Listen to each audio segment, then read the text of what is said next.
او چې کله دوی ته وویل شو چې تاسو دا خبرې کوي کدا نبی علیہ الصلوۃ والسلام ته پته ولګي بیا هغه په جواب کې وی چې کوم پرونی آیت مبارکو کې ذکر شو چې نبی علیہ الصلوۃ والسلام خو د ارچا خبره اوري او وګ نسی ورته نو زمون خبرم اوري مونږ ورته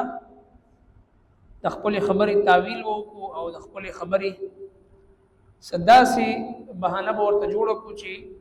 نبی علیہ السلام اسی هم دار چا په خبره باندې یقین کوي نو زمون خبره به ومني چې موږ ورته خبره بدل کړو الله رب کائنات فرمایل چې تدوی ته وای زما دا وخت کې خدل او زما دا ستاسو خبري اوریدل دي کې ستاسو د بار خیر دی زه د الله تبارک وتعالى په ذات باندې په مؤمنانو باندې یقین لرم چې هغه ماته خبرو کې زه اورم او کم خلک چې الله ته او د الله رسول ته تکلیف ورکړي دوی لپاره عذاب دردناک دی او بیا د منافقین قسم خوري چې تاسو راضی کی نبی علیہ السلام له راضی کی مؤمنان راضی کی خپل قسمونو باندې الله او د الله رسول زیات حقدار د دې خبرې دي چې هغه لره راضی کړي شي کچره تاسو مؤمنان اوس فرمایي چې الم يعلموا ايدويت ند معلومه ايدويت معلومه ندا انه من يحادد الله انه اغچكم بشك اغچكم من يحادد الله سوقي مخالفت وکړي د الله ورسوله او د رسول فان له نار جهنم نو بشک د لپاره اور د دوزخ دی خالدن فيها همیشه به دی پاغي کی ذالک الخزي العظیم ذالک امداد خزي العظیم رسوایی ډیر لوی يحذر المنافقون يريغي منافقان ان تنزل عليهم الذين نازل کړي په دوی باندې سورۃ تنبئهم چې خیدویتا بما فی قلوبهم هغه سچ دې پزړونو کې دي قلت ورته وا استهزئوا مسخره کوي تاسو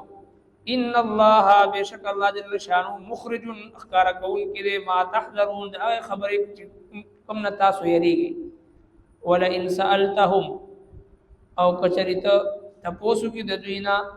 تاسو کې لا یقولن ندوی ضرور وای انما كنا نخوض بشک من خو ټوقي ونلعب قلوب کولی قلت ورته وای اب الله ایا الله وآياته او د آیاتونو ورسوله او د پیغمبر پوری کنتم تستهزئون تاسو ټوقي کوي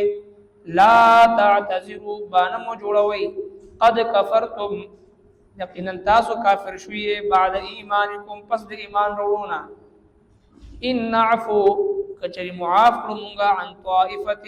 منکم یویدل تاسو نه نعذب نو عذاب ورکړو طائفه بلدلتا بانهم زکچری کانوا مجرمین دی او گناهګار انه من يحادد الله ورسوله دا الله د رسول مخالفت سوقوکی اخو د پاره فان له نار جهنم خالدا فيها جهنم اور دے او ہمیشہ بدی پاگی کی ذالک الخزي العظیم امداد رسوائی لویا او يحذر المنافقون ان تنزل عليهم منافقین سر ار وخت دا يروا چی چتا سورۃ ان تنزل عليهم سورۃ بلی باندې سورۃ نازل نشي د دې مبارک الله رب کائنات به نازل فرمایت سورۃ منافقون د منافقین او نفاق اخکارک علامات بیان چې دا منافق هغه د کوم د صحابه کرامو نه سوځي د صحابه کرامو سره حسد کوي مهاجرین صحابه کرامو باندې تنقید کوي او صحابه کرامو چې کوم السابقون الاولون دي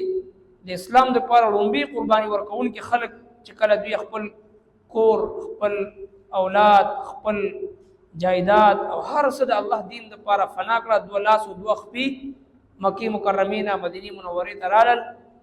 نو چې کوم مخلصین مؤمنان او انصار صحابه او هغه ول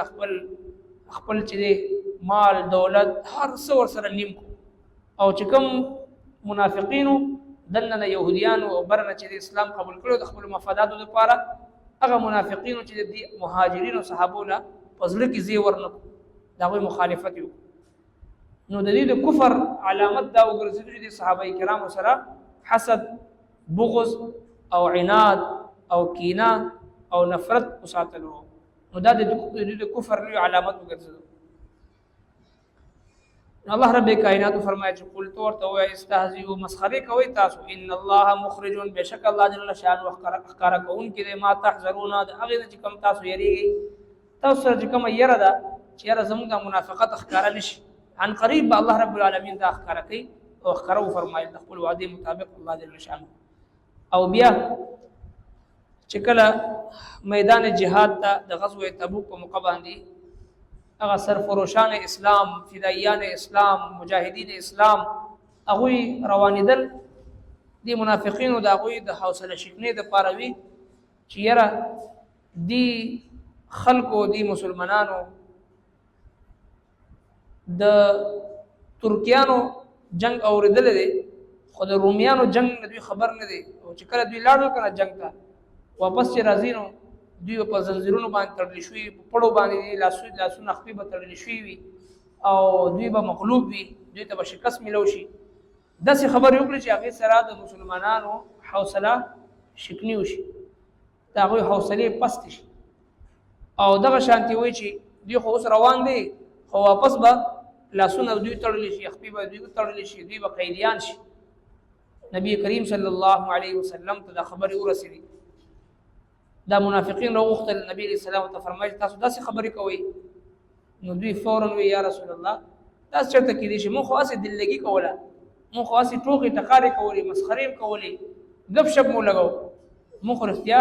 نه ده کړې، رښتیا نه دی ویلي. الله رب کائنات فرمایي چې لا تعتذروا، بهانې مو جوړوئ، تاسو کفر کړی دی، ایمان خو مروړی و په ظاهره باندې خو بیا تاسو کفر وکړو. نو دې آیت مبارکه دا معلومه شوه ولئن سألتهم ليقولن انما كنا نخوض ونلعب، یا رسول الله مو خو لوبې ټوکې کولې، ګپ هم لګو. الله رب کائنات فرمایي چې بالله وآیاته ورسوله، د الله او د الله د رسول سره د الله کتاب سره تاسو ټوکې کوئ، لا تعتذروا، بهانه مو جوړوئ، قد کفرتم بعد ایمانکم، ایمان نه بعد کافر شوئ. نو لہذا دوه اهم خبرې دي آیتونو مبارکونه معلومیږي. یو دا چې چرته هم د په ګپ شپ کې هم کلمه کفر ویل نه ده پکار. دوی خلکو کلمه کفر ویل او بیا وی چې موږ ګپ لګو. الله رب کائنات فرمایي چې نه، قد کفرتم، تاسو کفر کړی دی. یو سړی چې په ګپ شپ کې هم د ناشکرۍ او د کفر الفاظ وي، کفري کلمات وي، اگر چې هغه په ګپ شپ کې وي، د انسان چې د اسلام نوځي، د دایره اسلام نوځي، نکاح ماتيږي. کلمه کفر هغه په ګپ کې وي، هغه سیریس وي، نو هغه کفر دی. دین ځان ساتل پکار دی، د الله تبارک وتعالى د ذات مبارکي، د نبی رسول الله مبارکي، د دین اسلام د احکام مبارکي، د قران مبارکي، د دین اسلام د یو حکم مبارکي چې کله یو سړی استهزاء مذاق په تور باندې خبره کوي، استهزاء کوي کنه سیریس خبره کوي، نو دا کلمه کفر سره انسان چې د اسلام نه وځي نکاح ماتيږي. محتاط اوسېدل پکار دی. دویم زموږ استادو د معاشره یو ناسور دی، مجلس کې په محفل کې یا په اصل لاره کې ملاقات وشي، په ګپ شپ کې یو مسلمان ته داسې خبره وکړو چې دا هغه زړه ودردو، هغه زړه ته تکلیف ورسو، دک درد ورسو، چې دا د خانه کعبې د ورانول نه لوی ګناه نبی علیه السلام ته ویلي. او چې کله مخې نه موږ ته جواب ملو شي چې یاره ستا په دې خبره زما زړه ته تکلیف ورسېدو، ډېر خلک خو اظهار نه کوي، په خپل زړه باندې خبره تېروي. نو چې یو نیم کس اظهار وکړي چې ستا په دې خبره زه خفه شوم، نو بیا ورته وایي چې یاره انما كنا نخوض ونلعب، یاره موږ خو تا سره ګپ لګو. نو په ګپ شپ کې هم داسې خبره کول چې هغې سره بل مسلمان ته اذیت رسي او تکلیف رسي، هغه پورې مذاق کېږي، استهزاء او تمسخر کېږي، دا ناجایز او حرام فعل دی. د دې نه اجتناب کول پکار دی. که هغه ګپ شپ کې وي او که نه هغه بغیر د ګپ شپ نه وي، داسې انداز اختیارول چې هغه ته هغې نه بل مسلمان ته تکلیف رسي، دا ممنوع او ناجایز.